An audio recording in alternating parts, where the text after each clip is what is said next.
Hi friends, how are you? Welcome to my most favorite time of the week. Hey, it is time for our Ask Me Anything. This is an opportunity for me to go live, for me to connect with you, and to answer the most popular questions. The way that this works, it's purely democratic in how we determine who is hearing what and when. So the comments that have the most likes, aka upvotes with our thumb, are the ones that we start off with. So let's get this party started off with Jamie. She asks, it feels like Instagram has changed. At what point is it just stick with it and be authentic and do what you do versus, okay, it's time to change strategy, boo. It feels like I'm doing all the things I'm supposed to be doing, just more patience, grasshopper. Okay, Jamie and anybody who else is here and watching, if you feel like Jamie, can you just drop like a thumbs up? Can you like this? Can you just say me too? Because I think that what happens in the business world is that we have a tendency, and I am raising my hand here, we have a tendency to think and believe that things are only happening to us, right? No other business owner can feel how we're feeling. But if we show up and support Jamie, me right here, I am liking this too, and we let her know she's not alone, then it makes us feel like we're on a journey together and we're learning things simultaneously. So let's get into the specifics. She says, at what point do you just say, I'm going to stick to authentic content creation on Instagram, or I'm going to change my strategy? And I got news for Jamie and anybody else. Honey child, you do both. You stick with your strategy and being authentically yourself, and then giving yourself the permission to start testing new strategies. My mentor always tells me what got you here won't get you there. So let's just say that your efforts have got you to 800 or 1,000 followers on Instagram. If you keep on doing the same thing over and over again, your growth isn't going to be the same way. You have to change your actions and behaviors to get changes, right? Now, I know, like, birds of a feather flock together, like, you're my people. It's not enough to say, just test. Like, you probably want, like, no, tell me exactly what I should be doing. So I'm going to give you something I practice as much as possible. And that is 80% to stick with the content that is working, be you, and 20% to test new strategies. So, I'm going to give you a personal example of something that I did just last week on Instagram. So on Instagram, very much like on YouTube, very much like on Facebook, very much like on LinkedIn, I'm creating videos and I'm posting videos. And I'm watching which videos people are resonating with. So we produced a video called a productivity planner, how to be more productive. And I was really excited. It got a lot of great feedback, a lot of great views. And so then I had an idea of creating a 3-part video series. And we're going to be focusing on 3 different aspects of how to be productive in your business, how to be productive with your clients, and how to be productive on social media. Like, y'all, I'm just going to be real. I was so excited. I was like, this is going to kill. It's going to be the best thing to ever hit IGTV. Now, I'm just going to tell you that video 1 had 12,000 views, which is a third of normally what I'm getting on video views. And then video number 2 was 9,700. And then video number 3 was just under 9,000. So what happened is that over the course of the video series, not only did they get like mediocre views, they got worse as each one went. So what does this tell me? Oh, my videos suck. Oh, I did it wrong. Oh, people don't like me. Heck no. I look at this as a complete learning. Like, I'm learning, hey, people aren't really vibing with this 3-part video series on IGTV. But I'm going to test it on Facebook. I'm going to test it on YouTube. I'm going to test if a 3-part video series works really well on LinkedIn. Like, I am unafraid to test. Why? Because 80% of the content I'm still producing the same way with the belief that people are liking that. But in order for me to grow, in order for me to get a new audience, in order for me be on the cusp of innovation, I gotta change. So my advice is 80% stick with what's working and 20% test new ideas without being attached to whether or not people like it or they don't. Because guess what? You don't fail, you only learn. Let's get into this question from Jody. It was upvoted 7 times.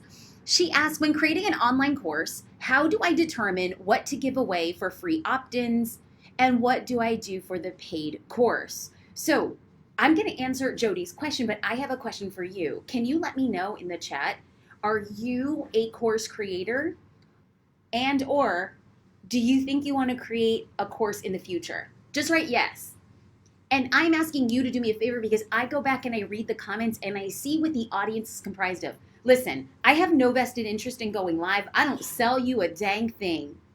I'm doing this to be of service to you. If I know there's a lot of course creators, or if I know that people want to create a course, I'll focus one of these chats on specifically that. But Jody said, Jasmine, what do I put out as free information versus what do I put in the course? Now, I'm going to outline three main things when it comes to what we consider. Now, everybody does it differently, but at Social Curator, how do we consider what goes out on the outside and what do we share? We ask ourselves who it's for. We ask ourselves, what are we teaching them? And we want to make sure that we include the how.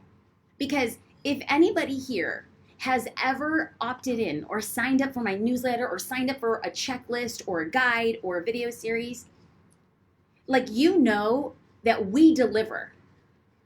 That when we say we're going to give you an Instagram story checklist, you get a checklist and you get this tutorial with a video.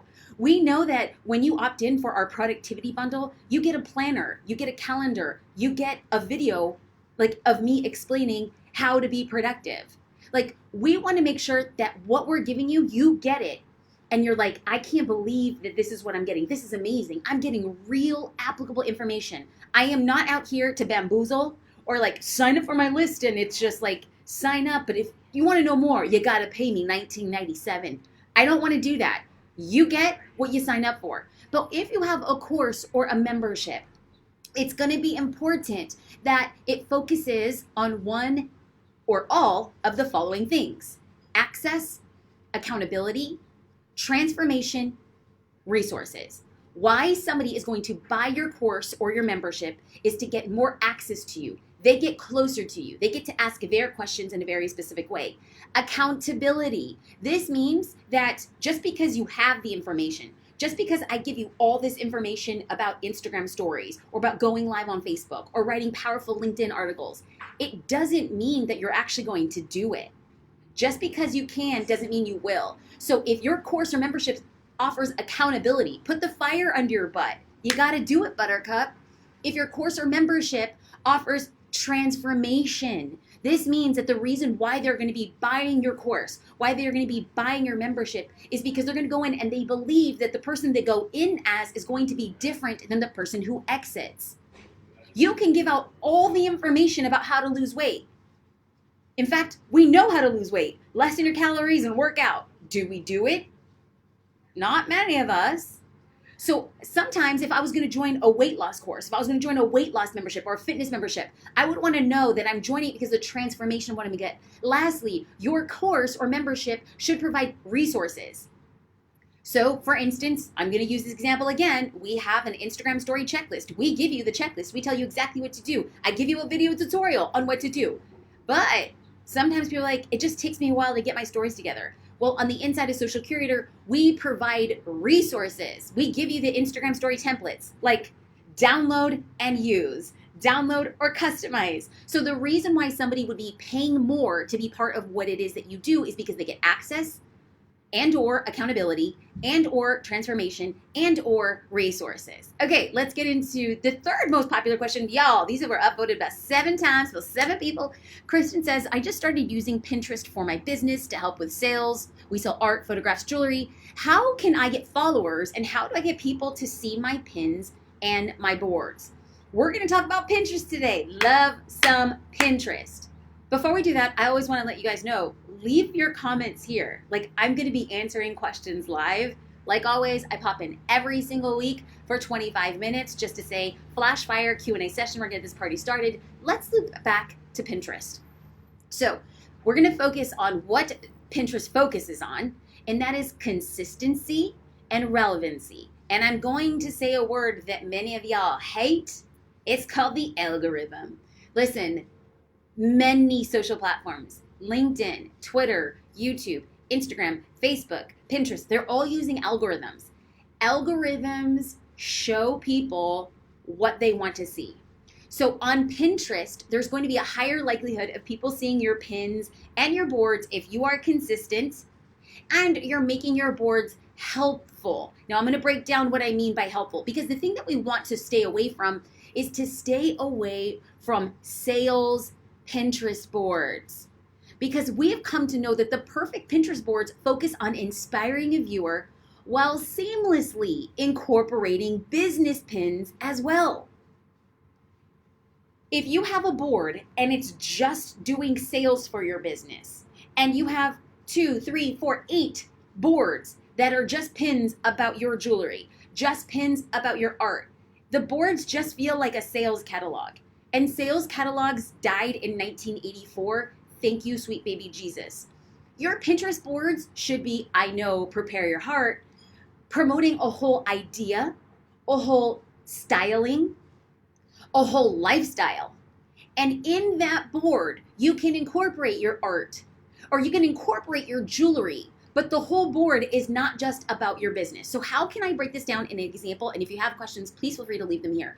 I am, amongst many other social platforms, really trying to build out on Pinterest. So this is my Pinterest profile, and I want to show you an example of a mixing of a board. So this is a board called Instagram Marketing.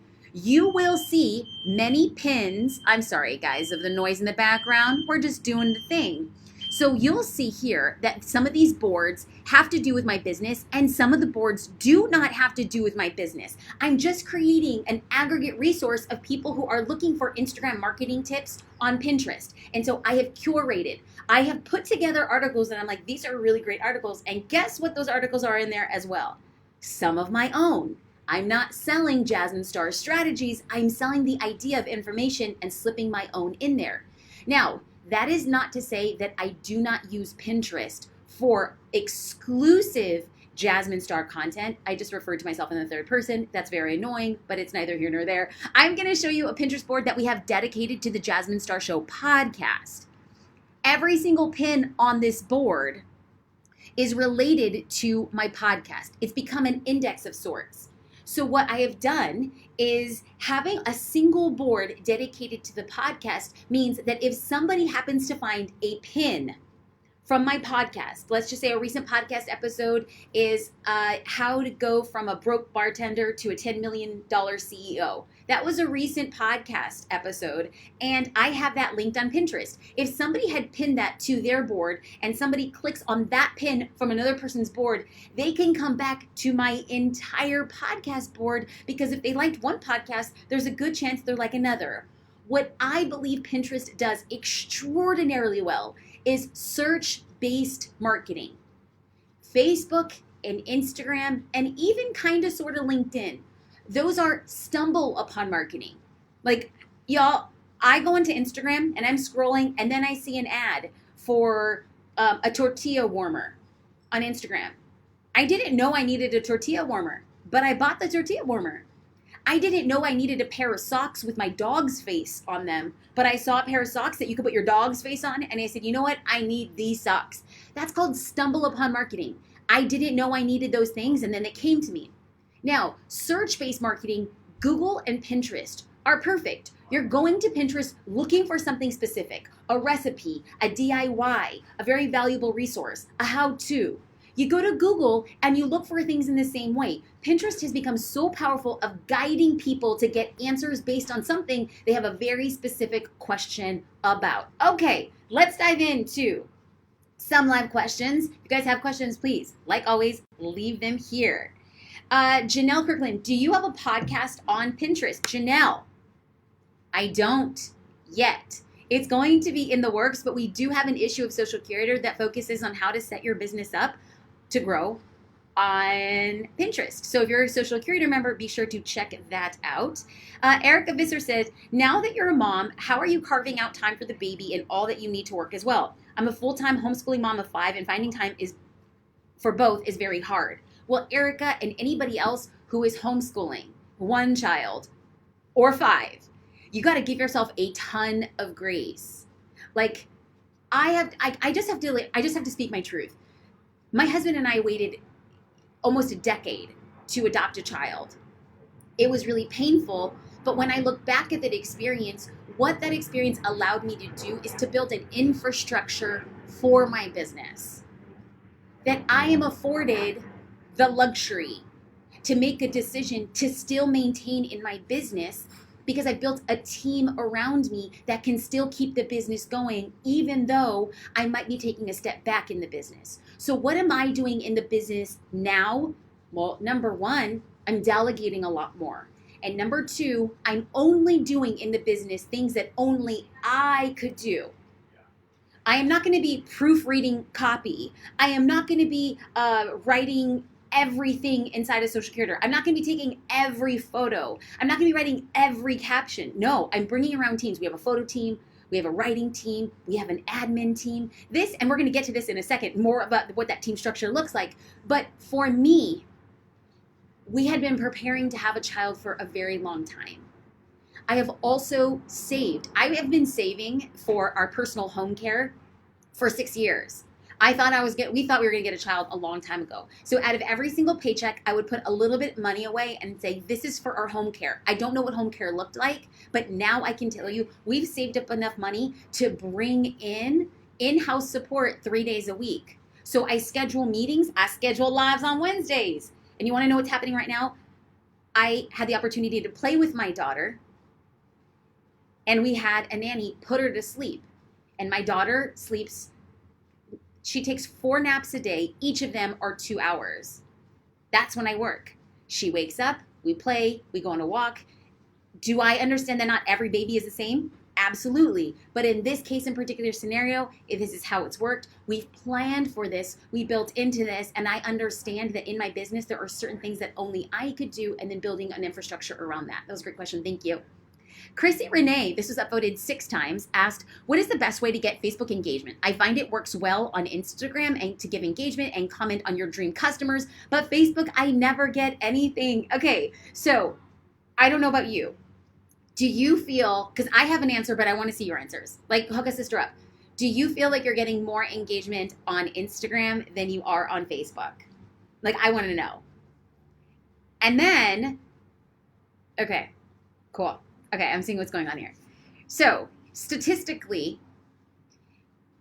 Instagram is giving more engagement. More people are organically seeing your post on Instagram. And less people on Facebook are organically seeing your post. Studies show that you get around 4% organic reach on your posts on Instagram. And studies show you get anywhere from 1.8 to 2% organic reach on your Facebook page. So just statistically alone, less people on Facebook are going to be seeing your content than on Instagram. How do you get more people to see your content on Instagram and or Facebook? It's the same mechanisms. Create engaging content. Create content that people like, that people comment, that people share, or that people save. That's the trick. The trick is there's no trick. Make sure your content is shareable, that people like it, right? Now, I have to be very clear and also itemize what the future looks like. Facebook is the future Instagram. So while right now people are feeling frustrated, they're like, hey, I'm showing up on Facebook and Instagram in the same way, but I'm just not getting the same reach on Facebook. I'm here to tell you, I know, and Instagram's going in that direction. There's going to come a point in time where there's so many people on Instagram that it's going to be pay to play. Right now, if you have a Facebook page, you're getting 2% organic reach. Every single week that I do a Facebook Live, my audience gets bigger. And guess what? Less people see the Facebook Lives. That math don't make sense, Jasmine. I know. That's the current state and math of Facebook. You get more followers and less people are going to see your content unless you pay to have more people see your content.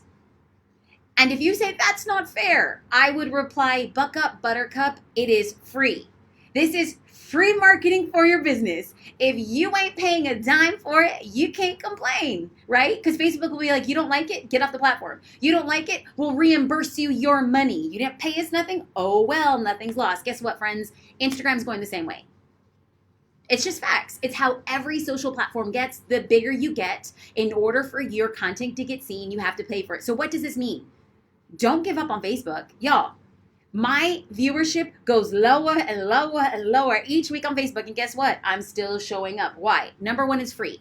Number one, two, I walk in integrity. If I say I'm going to do something for a year, I say I'm going to do something for a year. Number three, I still keep an audience warm on Facebook, because if and when I decide to run ads, when people see ads from me, they're like, hey, Jasmine showed up consistently for us. She's not always selling to us. And note, if you think I'm always selling to you, it's impossible, because we have closed enrollment in Social Curator. We only open twice a year. So no, baby boo, I'm selling to you twice a year. Legit. I am not an influencer. I am an entrepreneur with influence. I'm not peddling soap, jeans, drinks, books.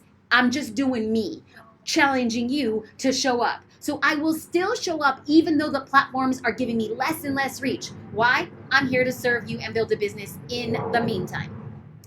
Okay, let's get into Eve. Eve writes, how did you find your team? How do you find people you can trust 1,000% and know they will do the job as well as yourself? How do you let go of that it's mine and hand a piece of your precious little business to another person? Well, even anybody else who is interested, the key is not to look at your business like it's precious. I want to, and you want to. Oftentimes what I hear from entrepreneurs, they say, oh, my business is like my baby. And I'm like, skirt, I have a baby. Are you sure you want your business to be your baby? Like, babies cry in the middle of the night. Babies have their own schedule. Babies are unpredictable. Babies can be dirty. You know, I don't have to use a 4-letter word to be like, they could be just dirty. Babies are opinionated, and babies don't speak your language. Are you sure you want your business to be your baby? Real talk. Facts. Big facts. I want my business to be a well-oiled, beautiful race car. I want my car to be so good that any driver can get in and go real fast. Now, in order to build your business like a race car, you got to know how the engine works. You got to be able to explain how the engine works. You got to explain how to open the door. You got to understand how to downshift. You want to understand the turbo boosts. If we're on the same page here, we need to build businesses that people support the idea of a race car. And I am here to tell you that 95% of the Social Curator team was hired from social media. Y'all, that's crazy talk. People are like, wait, what? How are you hiring your team from social media? I am sharing this with you because I believe we all have the capacity to do the same thing. You don't need a massive resource center. You don't need a massive, beautiful job description. I started noticing that my content started attracting people who wanted to build something big together.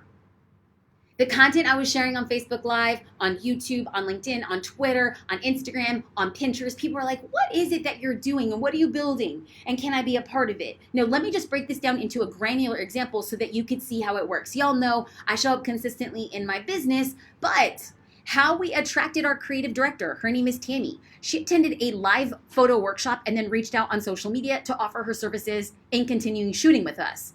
Nikki is the Social Curator manager. She was a member of Social Curator, and she would always email me and say, hey, I thought about doing this for Social Curator. Have you considered this? She always had opinions and suggestions. And I was just like, this girl, number one, cares about Social Curator. Number two, she has a great brain. So then I just asked her, hey, can you do this project? I'd love to see your feedback on it. She did the project. She had such great insights. She took off and elevated the Facebook group and then slowly rose through the ranks so that she's now managing all of Social Curator. She just simply reached out to me on Instagram DM, and she just had all these ideas.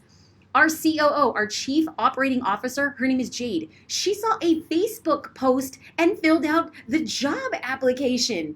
I went on Facebook and I said, hey, I'm looking for a role. We called it originally an executive project manager. She was gonna be working with me on projects. She came in, she tore the house up, and now she's our COO. That means that she's second in command. She saw the post on Facebook.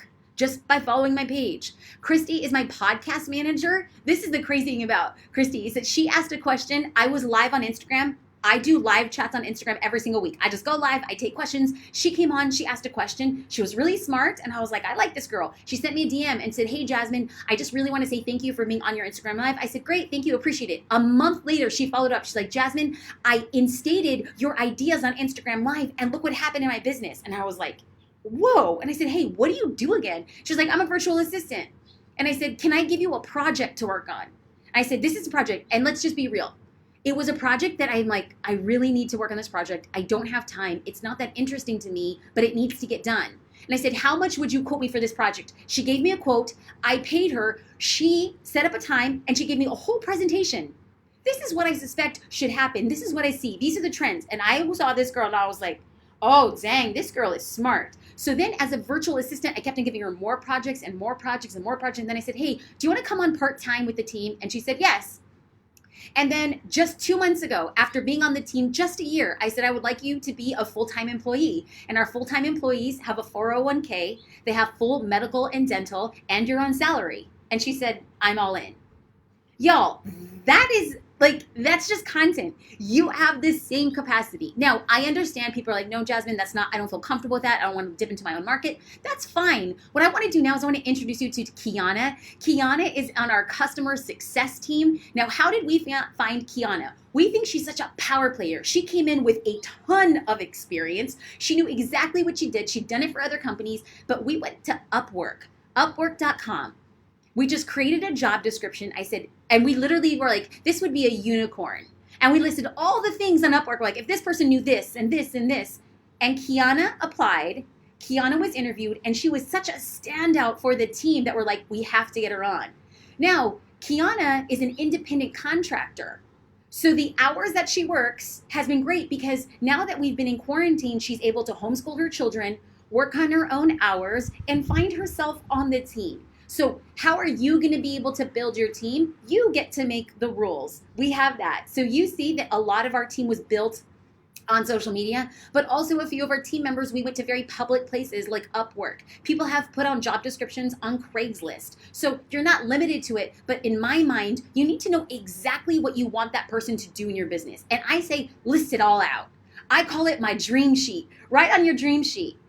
Like when we were looking for an executive project manager, I wrote at the top of the list, basically looking for a unicorn. This person should do this, this, this, and this, and this, and this. And I put it all out, and guess what? We attracted only qualified people, and it was really amazing. Okay, let's get into a few live questions. Sue Patterson said, would you think a Pinterest board with all of your blog posts would be a good thing? Guess what, Sue? If you go to my Pinterest account, you will see a board with all of my blog posts. I have a mix of boards. Now, if somebody wants to go really deep on Pinterest, I want to be able to give them direct and easy access. Pinterest, some of my Pinterest boards are like index. I think the plural for index is indexes. I could be wrong. Somebody correct me. Is it indexes or indexes? I was homeschooled.